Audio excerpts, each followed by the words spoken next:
Buenos días a todos nuestros radioescuchas. Estamos nuevamente acá en su programa Salud Cisterna. Les habla Vinca Martínez, miembro del equipo de promoción de salud del Departamento de Salud de la Municipalidad de La Cisterna. Primero que todo, agradecer a Radio Palabra que nos recibe una vez más. Nosotros estamos todos los martes de 11 a 12 con el programa Salud Cisterna. Agradecer al Colegio Salud Contigo. El nombre se me confunde. Y por supuesto a Jaime Carrasco, que está acá en los controles, que nos acompaña, nos orienta en todo el tema técnico y obviamente nos da también todo el apoyo musical en nuestras pausas. Hoy día nos acompaña el doctor Fica. ¿Cómo está, doctor Fica? Hola, buenos días, muy bien. ¿Y tú? Muy bien también. Y hoy día traemos un tema muy interesante, que es la hepatitis. ¿Por qué este tema? Porque el pasado 28 de julio se conmemoró el Día Mundial contra la Hepatitis. Entonces queremos hablar de este tema, comentarles a ustedes de qué se trata y obviamente también poder responder sus consultas. Tenemos acá activos los teléfonos. Tome nota: 22 35 60 764 y el teléfono 22 41 54 522 para que nos puedan llamar, hacer sus consultas o alguna opinión, alguna experiencia que hayan vivido en relación a esta enfermedad. Doctor, partamos por lo primero. Cuéntenos un poquito de qué se trata la hepatitis.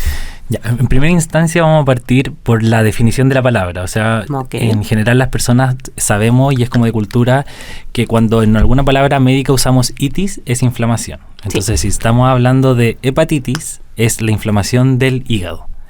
Y la inflamación del hígado puede tener muchas causas. En el fondo, nosotros y la conversación de hoy y la celebración, la conmemoración del Día de la Hepatitis se centra principalmente en las causas virales, porque son las causas preventivas y que nosotros podemos educar a las personas para evitar su propagación, ¿ya? Uh-huh. Entonces, pero hay que entender que hay causas que pueden haber autoinmunes, que el propio cuerpo ataque al hígado y lo inflame, causas por sobredosis o tóxicos, sobredosis de medicamentos, por ejemplo, o algunos tipos de droga. Pero nos vamos a centrar en los virus, ¿ya? Ok, ¿qué es lo que nosotros podemos prevenir? Claro, ¿qué es lo que podemos prevenir? Hay otras causas de hepatitis que uno ya, cuando los pacientes o las personas consultan, son estudios como más de descarte y cuando uno ya descarta lo típico y lo más frecuente, que son las causas infecciosas. ¿Ya? Okay. Y entonces la hepatitis se produce principalmente por virus que se centran en este órgano. Nosotros médicamente lo conocemos como hepatotrofos, que es como que se alimentan del tejido hepático. Ok. ¿Ya? Como que lo van destruyendo. Como que lo van destruyendo y como que atacan solo el hígado y no otros órganos, ¿ya? A eso se define como con hepatotrofos. Y ahí conocemos la hepatitis que se han nombrado por orden de abecedario y conocemos desde la A hasta la G en la actualidad. ¿Ya? Entonces tenemos hepatitis A, B, C, D, la E, la F y la G. Son varios tipos de hepatitis. Son varios tipos de hepatitis y son distintos tipos de virus que producen este cuadro, que es muy similar. Tienen algunas diferencias que vamos a ir viendo más adelante, pero tienen clínicas similares. ¿Ya? Un poquito, vamos a retroceder un poquito, contarnos a lo mejor cuál es la función del hígado, como para saber quizás en qué pudiera afectar. El hígado es un órgano que está en el abdomen, principalmente en la parte superior del abdomen hacia el lado derecho, y tiene como principales funciones, es como un órgano depurador de toxinas del cuerpo. En general tenemos dos órganos principales que depuran las toxinas y que nos limpian, que son los riñones, y que producen la orina como desecho, y tenemos el hígado que produce, que limpia las toxinas y produce la bilis, que también dentro de sus funciones también es excretar estos desechos que finalmente eliminamos en las deposiciones. Ya esas son como las vías principales de excreción de toxinas que va produciendo el propio cuerpo. ¿Ya? Eso tiene como funciones, como otras funciones también, tiene un sistema como inmune incluido súper potente que nos permite atacar bacterias, también virus, y ir eliminando, y también nos ayuda con la producción de elementos de la sangre para defendernos, principalmente factores de coagulación. ¿Ya? Tiene otras funciones como de almacenaje.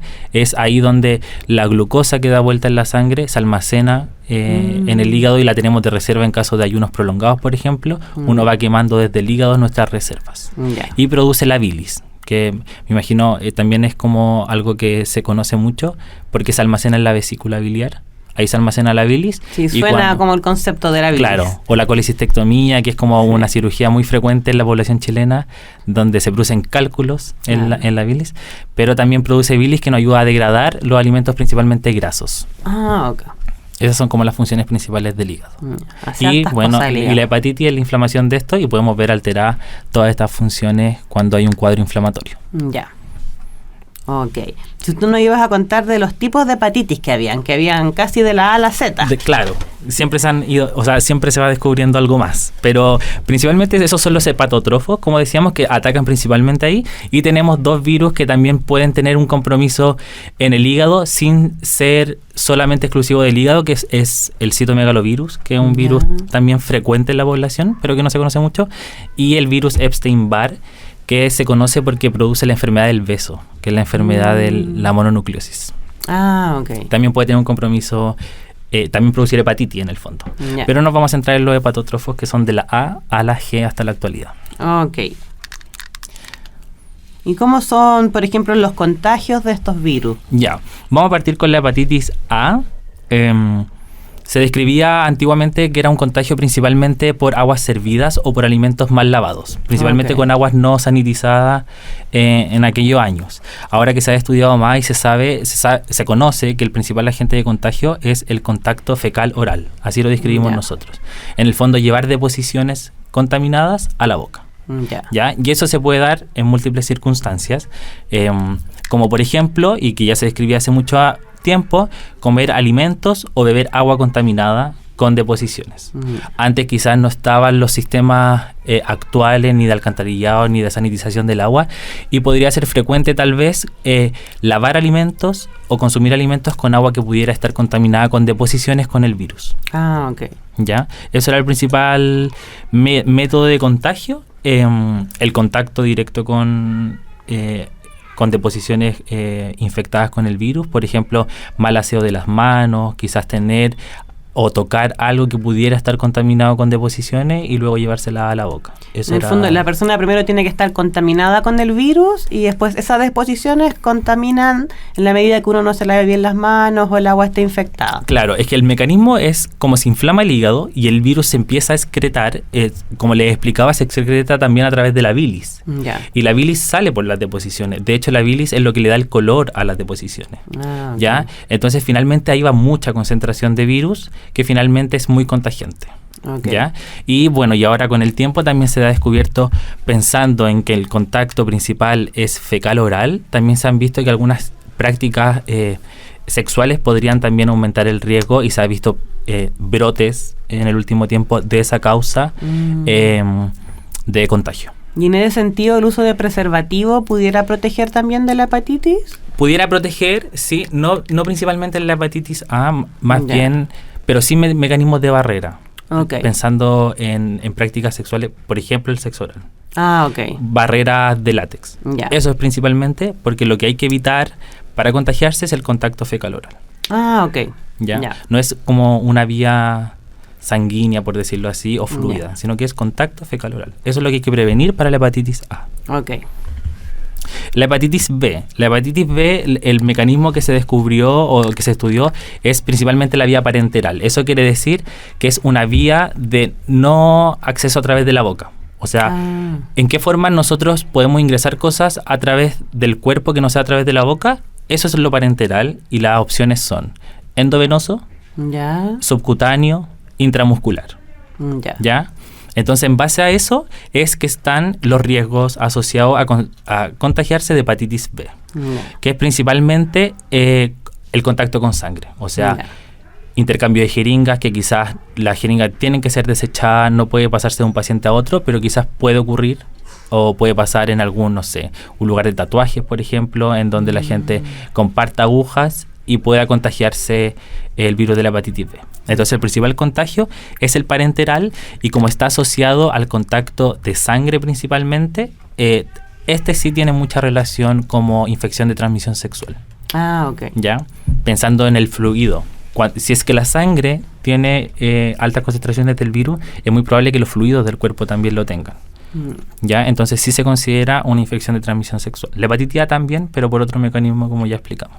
Y por ejemplo, en el caso de las personas que enfermeras, TENS o médicos que hacen procedimientos, se pudiera, por ejemplo, por un pinchazo de un error con la jeringa, se pudiera contagiar de la hepatitis, por ejemplo. Claro, eso es un accidente laboral y nosotros, tenemos mecanismos de prevención porque a los profesionales de la salud reciben dosis extra de vacunación.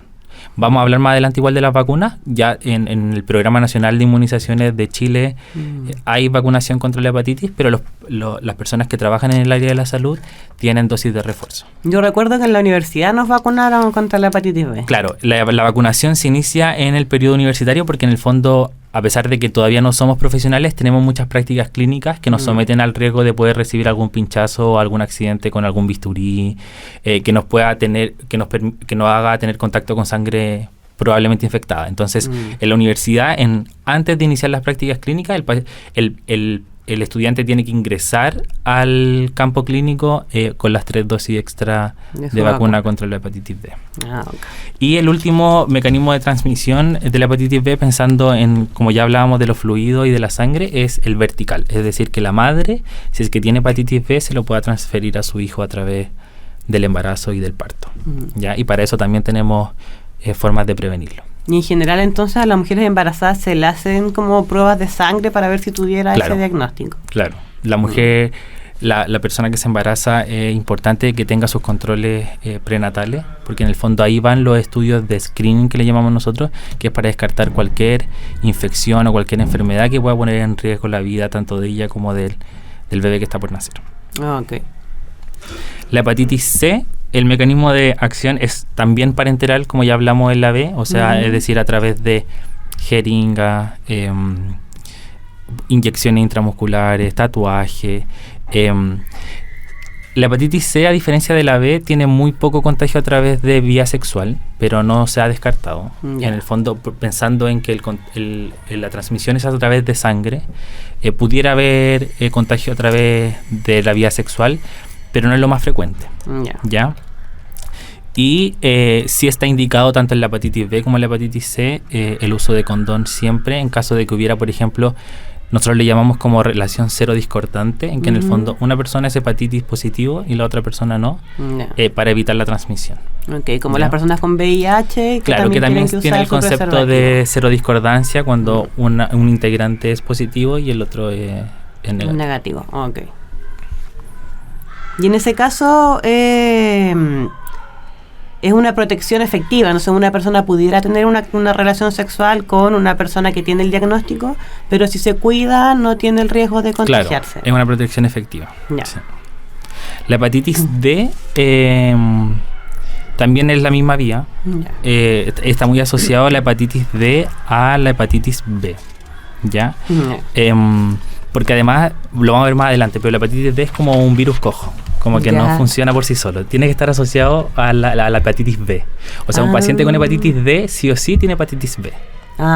Si es que no existe un paciente con solo hepatitis D, ¿ya? Porque necesita el B para vivir. Y la E es más similar a la hepatitis A, que hablamos como de este contacto fecal-oral, que en el fondo agua servida, alimentos mal procesados, que alguna persona que manipula alimentos pudiera estar infectada y no haya buena higiene de mano y contagie a los alimentos, y ahí se pueden abrir brotes de infección. Entonces ya tenemos hepatitis de la A a la E, tenemos algunos mecanismos de prevención, pero esta es una enfermedad que es muy común, porque ya para que se llame el Día Mundial contra la Hepatitis, me imagino que es una enfermedad que aparece harto, ¿no? Claro, las enfermedades infecciosas son históricamente muy frecuentes en el mundo y tienen distintas distribuciones dependiendo de la zona, pero son enfermedades muy muy frecuentes a nivel mundial. En Chile las descripciones son más o menos que hay niveles altos de hepatitis A, principalmente pesquisados como desde el 2013 hacia adelante, la verdad. Hay niveles muy bajos de hepatitis B, es difícil encontrar algún paciente con hepatitis B, la verdad. Y altos de hepatitis C. ¿Ya? La D y la E no se estudian mucho pensando en que vienen asociados como a estos virus. Y la F y la G que hablamos delante son muy nuevos, muy nuevos. Entonces todavía no hay estudios suficientes. Pero en Chile hay niveles altos de hepatitis A, bajos de hepatitis B y altos de hepatitis C. La hepatitis C se descubrió recién en el año 89. Relativamente entonces es muy nueva. reciente. Es muy reciente y como se descubrió que el contagio era endovenoso por agujas, desde el año 96, o sea, 7 años después de esto, en Chile se tomó la decisión de tamizaje obligatorio a todos los bancos de sangre. Para evitar el contagio por sangre. Porque antes no se hacía, entonces uno no sabía si una transfusión sanguínea tenía o no el virus, ¿ya? Y entonces desde ahí se hace el tamizaje.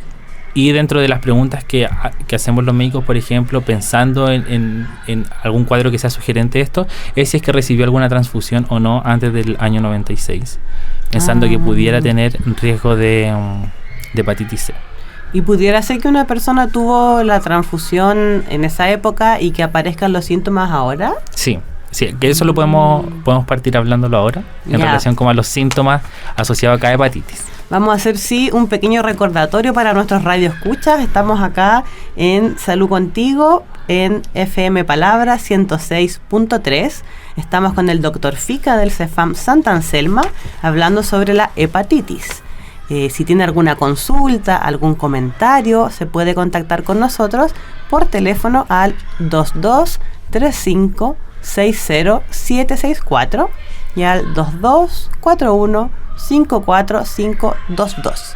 También si llegó tarde o alguna persona está interesada y no va a poder escuchar el programa hoy, puede meterse a la página de YouTube de Salud Cisterna y ahí se almacenan los programas que vamos realizando por el equipo de promoción de salud del Departamento de Salud de la Cisterna.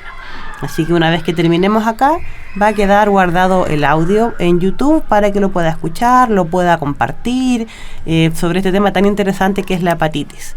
Y también si se perdió alguno de nuestros capítulos anteriores, puede revisarlo ahí también. Nosotros estamos todos los martes de 11 a 12 acá en Radio Palabra para que lo anote en su agenda y se programe para escucharnos y participar con nosotros. Entonces, doctor Fica, y vamos a empezar a hablar sobre los síntomas. ¿Qué pasa cuando uno tiene hepatitis? Claro. Ya, esto también se diferencia según el tipo de hepatitis.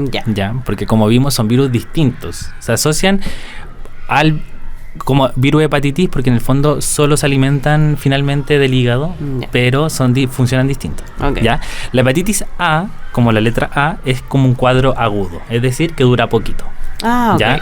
Entonces es un cuadro autolimitado, es decir, que tiene un inicio y un fin claro y que no genera mayor daño, más que el cuadro agudo en sí. O sea, los síntomas que uno...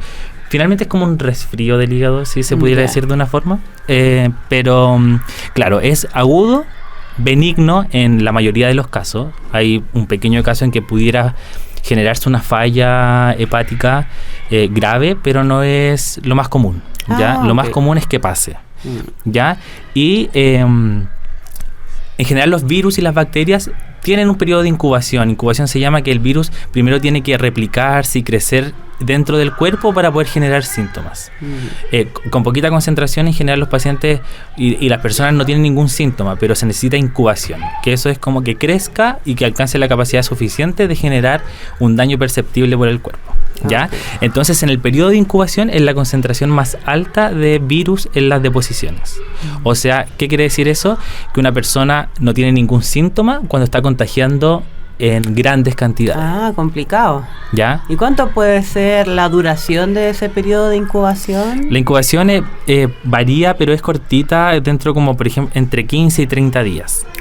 ¿Ya? Vamos a ver, por ejemplo, con los virus B, C y D, que la incubación puede llegar hasta 3 meses. O sea, el periodo en que el virus se está replicando en el cuerpo antes de generar síntomas detectados por el sistema inmune y en respuesta, en el fondo, a este agente externo que el cuerpo no reconoce. O sea que, por ejemplo, si a mí me diagnostican hepatitis, de cierta manera después habría que hacer una revisión quizás de mi familia, la gente con la que tengo contacto, para ver si se ha contagiado. Claro, en el fondo ver dónde podría estar el inicio de esto y de dónde partió el contagio, el brote finalmente.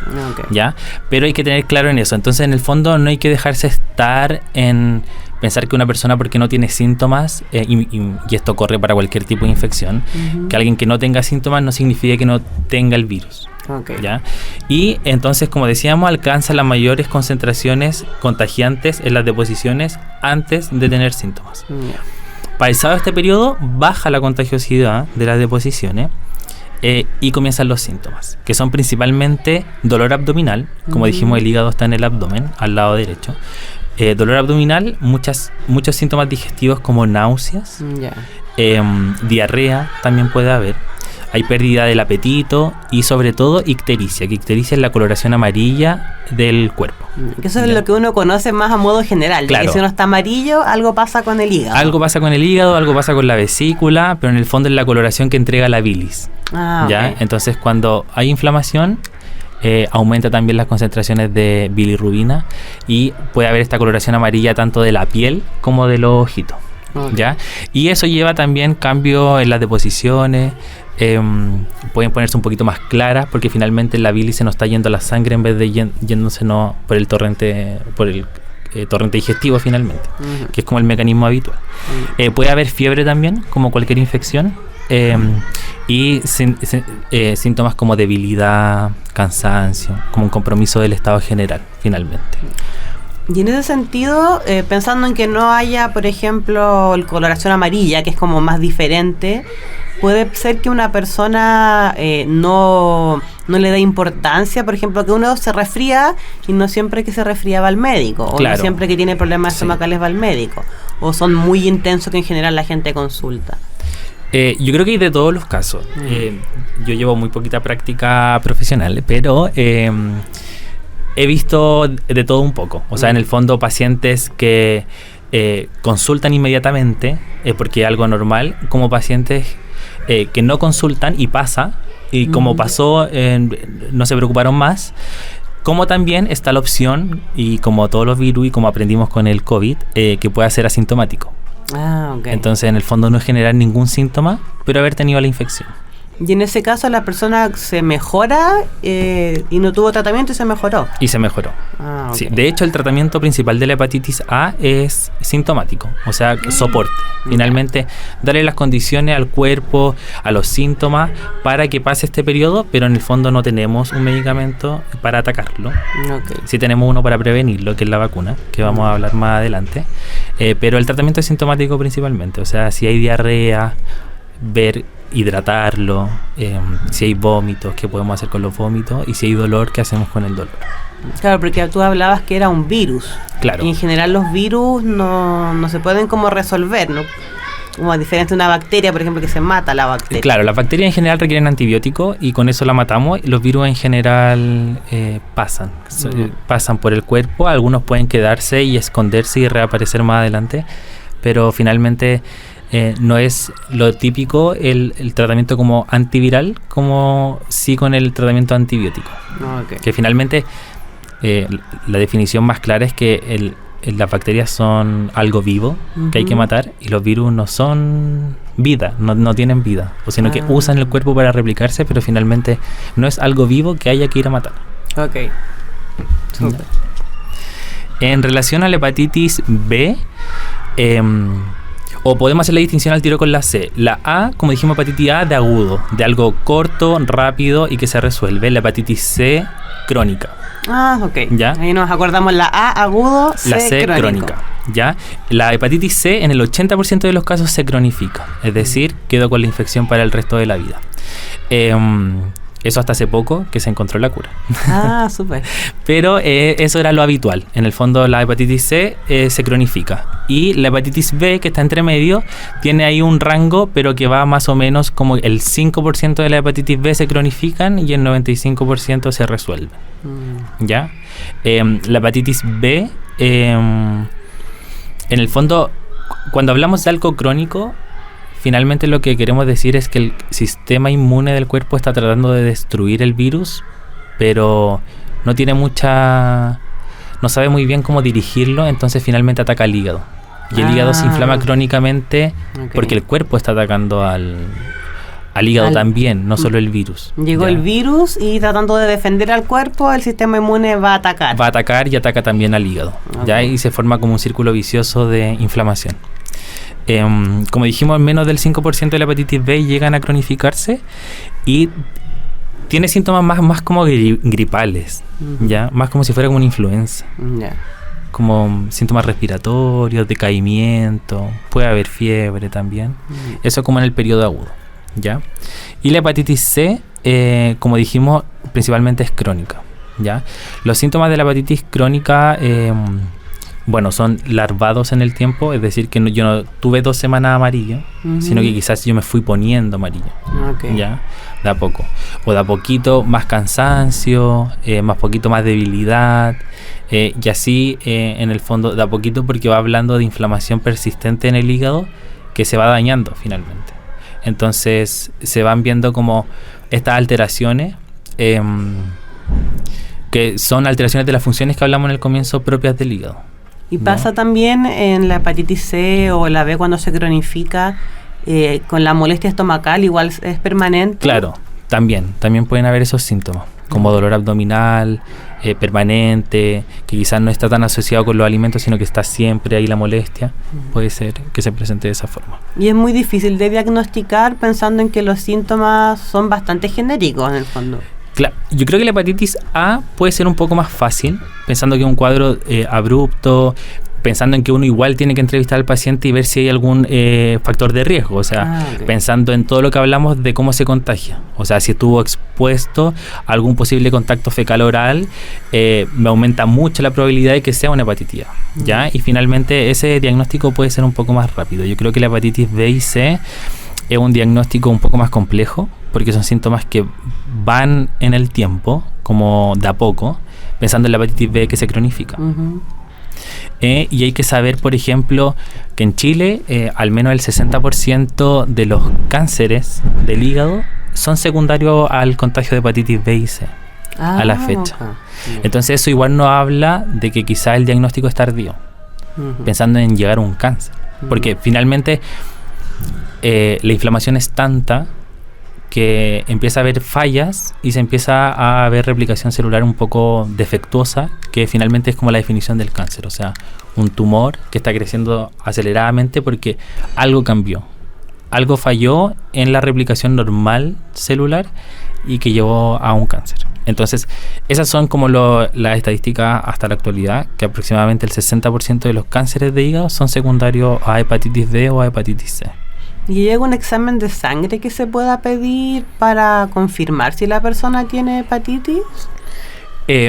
Sí, o sea, sí, así se hace el diagnóstico, de hecho. En el fondo tenemos muchos marcadores.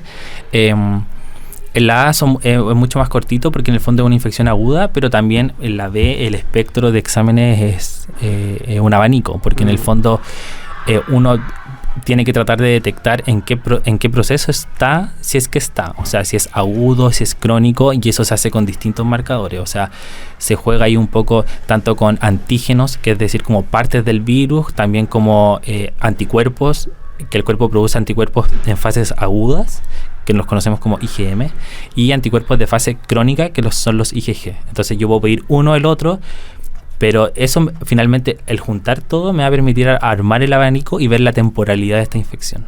¿Ya? Entonces la hepatitis B y la C es un poco... O sea, la C sabemos que se cronifica, entonces también es como más rápido como con la A, que también sabemos que es aguda. Pero la B hay que hacer el descarte si es que estamos con una hepatitis aguda tipo B o con una hepatitis crónica. Y eso se hace con un abanico de exámenes de sangre. Que ahora que estoy aprendiendo más de la hepatitis, porque yo no sabía mucho de la hepatitis, y uno empieza a preocuparse. Dice, estos síntomas no son tan específicos, son comunes, y uno escucha de repente de gente que dice, no, llevo tantos meses enfermo, no me mejoro, y qué importante el tema de poder consultar al médico, porque muchas veces la gente se automedica y dice, no, es un resfrío, y se automedica, y no se mejora, y la importancia de consultar, porque en el fondo el médico le va a hacer la entrevista, como comentaba, va a buscar los factores de riesgo, si es necesario se van a mandar estos exámenes. Claro. Y lo importante, y el examen general principal, que uno incluso podría hacer abrir la sospecha si es que el paciente no tiene ningún síntoma, es alteraciones en las pruebas hepáticas. La prueba hepática es un examen que nosotros en general se pide igual de rutina y que nos habla de 4 enzimas o 4 proteínas importantes del hígado más la bilirrubina, y con eso podemos ver si es que estuvieran alterados o no, y nos habla como de inflamación a nivel hepático. ¿Ya? Y factores de riesgo, como para recordar, de la hepatitis B se da principalmente en poblaciones jóvenes y en hombres, ¿ya? Y pueden haber riesgos principalmente, como hablamos, vía sexual, por ser este contacto como de sangre o de fluidos. Por eso es importante el uso de preservativos, y puede haber un riesgo mayor en relaciones sexuales homosexuales entre hombres. Pensando en que pudiera ser un poco más traumático la relación sexual, y eso pudiera llevar a un contacto de sangre y de fluidos que pudiera llevar a contagiarse de hepatitis B. Claro, ahí pasando un pequeño anuncio, las personas que requieran acceso a preservativos, los centros de salud de la comuna entregan preservativos para las personas que están teniendo vida sexual activa, que se quieren cuidar. Es un servicio que está disponible. Ya de repente la gente dice, no tengo plata, no lo voy a comprar. No, eso es algo que está disponible para las personas. Pueden consultar con matrona para inicio de la vida sexual, o la gente que tiene vida sexual activa.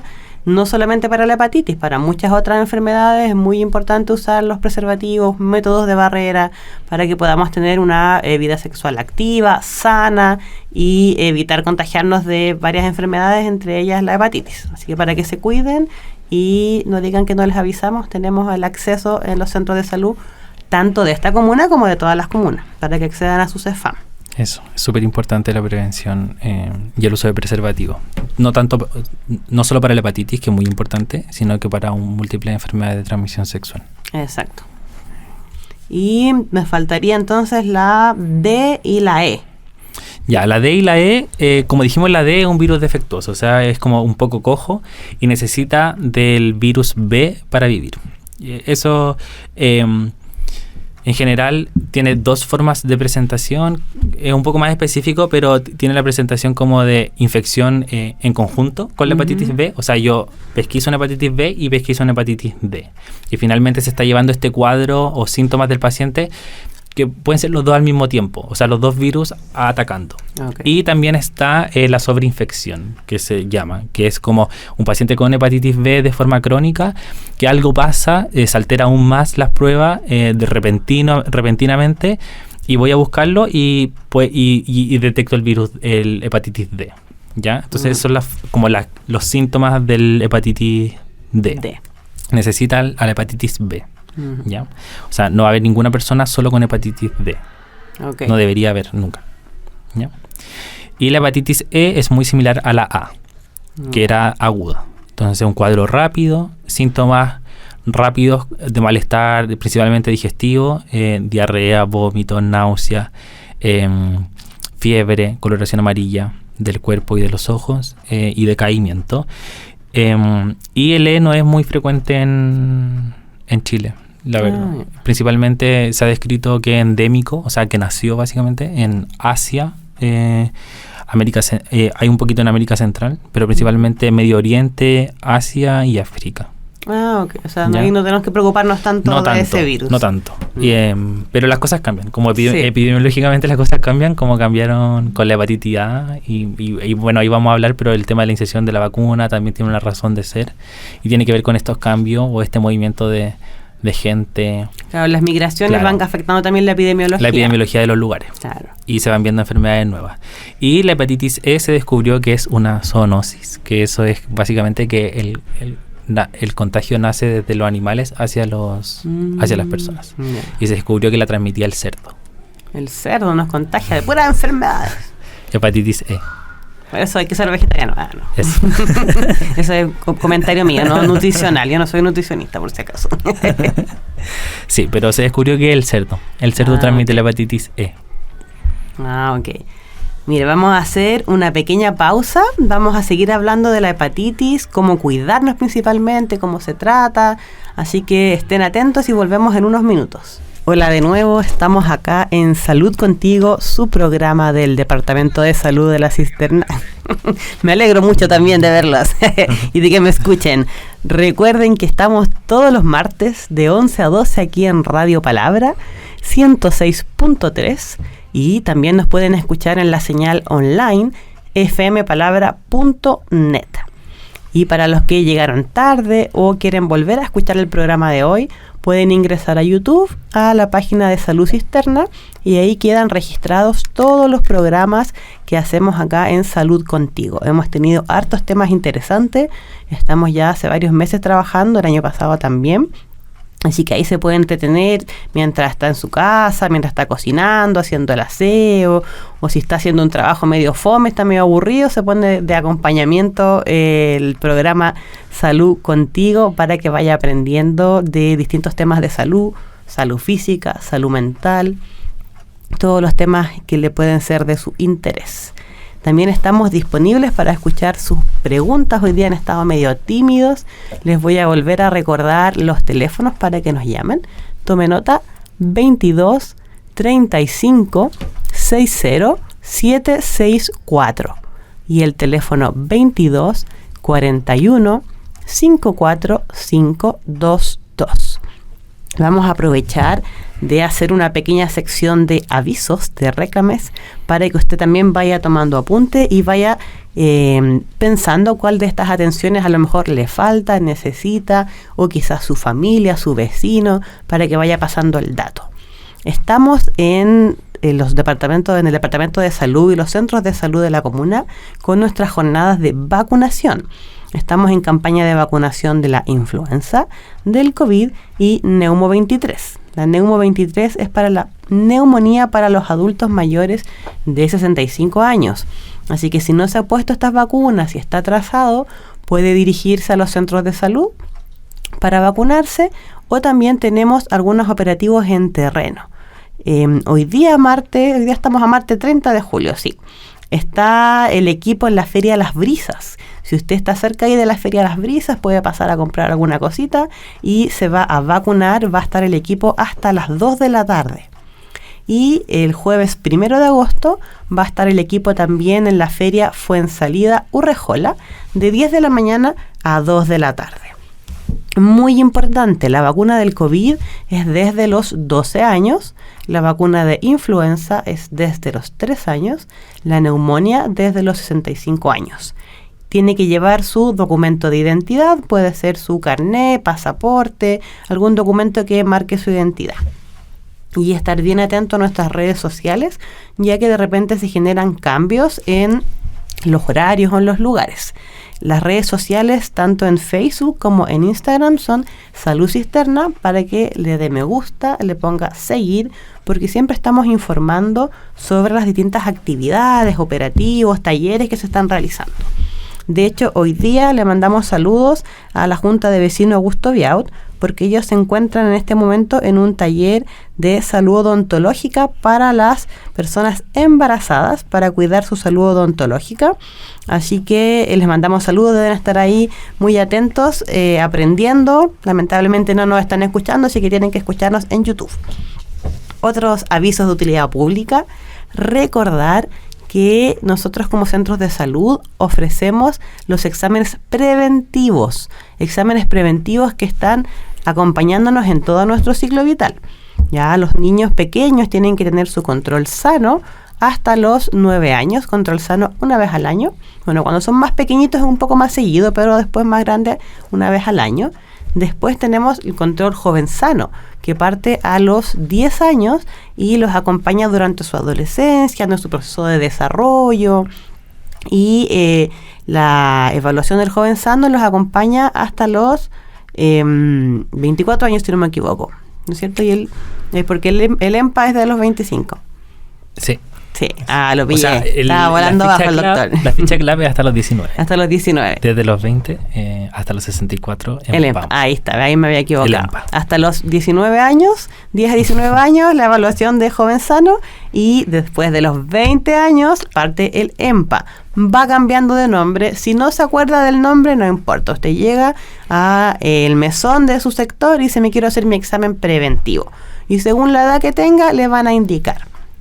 ¿Puedo agregar algo chiquitito? Sí. Es súper importante los exámenes preventivos porque en el fondo estamos en una sociedad en que las enfermedades crónicas no transmisibles, es decir, hipertensión, diabetes, colesterol, y los riesgos que es accidente cerebrovascular, infarto, han aumentado mucho, y la hipertensión, la diabetes, que son las enfermedades como que inician todos estos cambios, son asintomáticas en el comienzo. Las personas en general dicen, no, es que yo no me tomo los medicamentos porque no tengo ningún síntoma.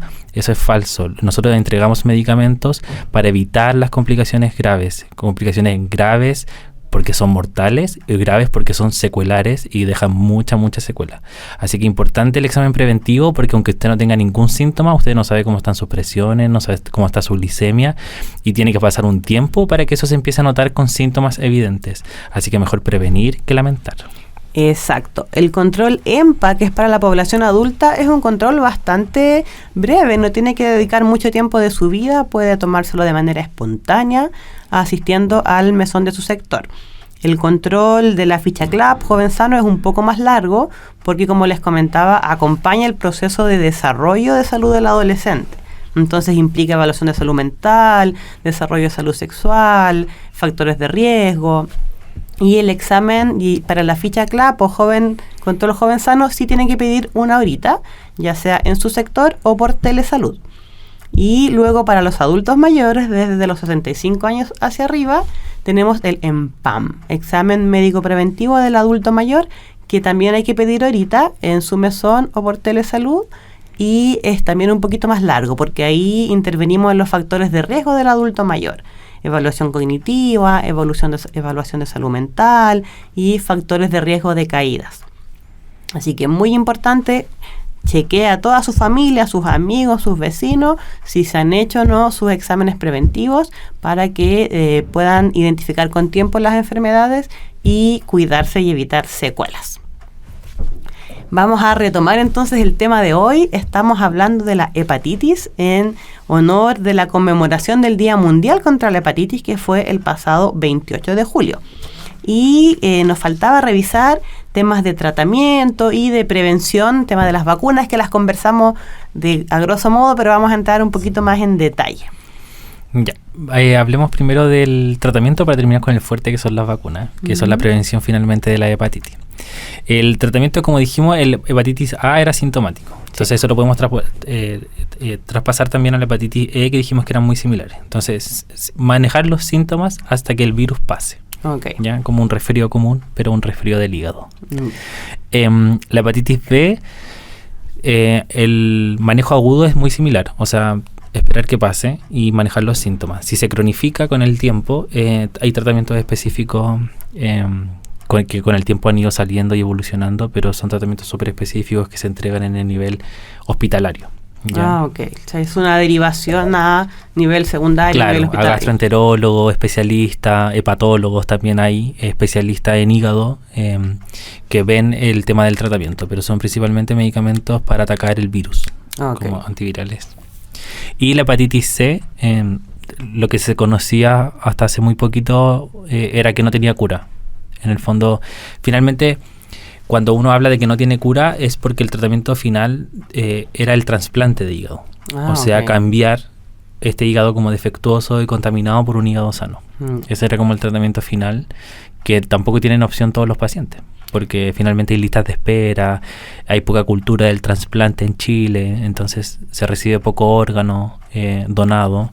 Y finalmente eso merma un poco el tratamiento que antes era como el único tratamiento que curaba la hepatitis C. Y me imagino que no cualquier persona está en condiciones de someterse a un trasplante, tiene que estar de cierta manera... Claro, ahí nosotros usamos ciertos criterios y los gastroenterólogos y hepatólogos usan ciertos puntajes y escalas que van hablando cómo se va dañando el cuerpo y finalmente eso entrega una puntuación que le permite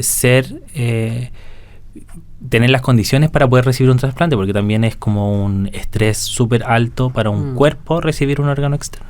Entonces eso hay que irlo evaluando con distintas mediciones, distintos exámenes, ver cómo está la capacidad de la persona para recibir un trasplante. ¿Ya? Y la hepatitis C, que como decíamos no tenía cura, el 2013 se aprobó un medicamento. Un medicamento antiviral para la hepatitis C, que se llama Epclusa. Y se ha visto que tiene un 97% de cura. O sea que súper alto. Bueno.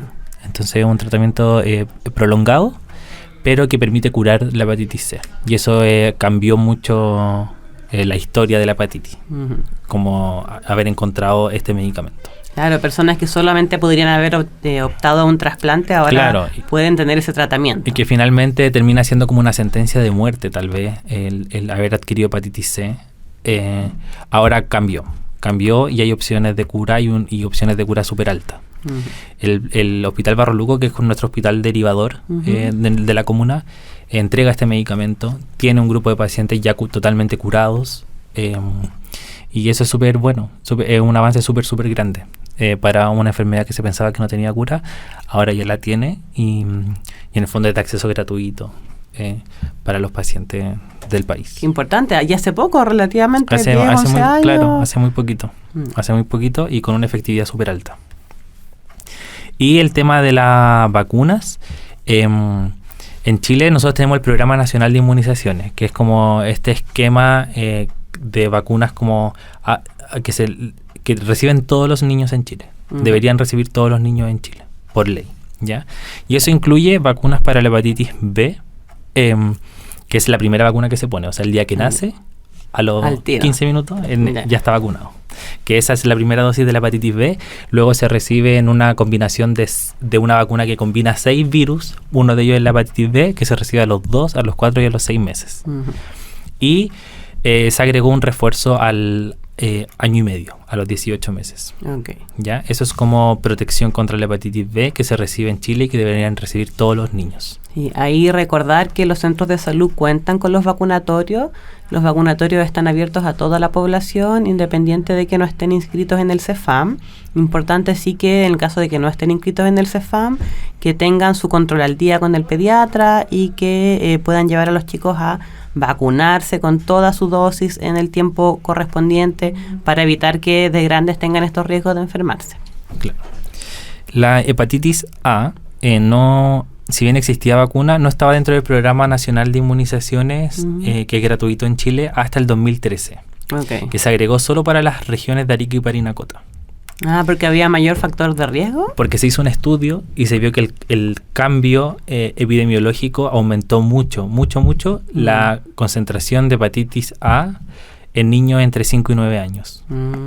Aumentó mucho la incidencia, en el fondo, ¿cuántos casos tengo yo por 100.000 habitantes? Eso aumentó mucho, de haber sido, no sé, desde el 2010, me imagino.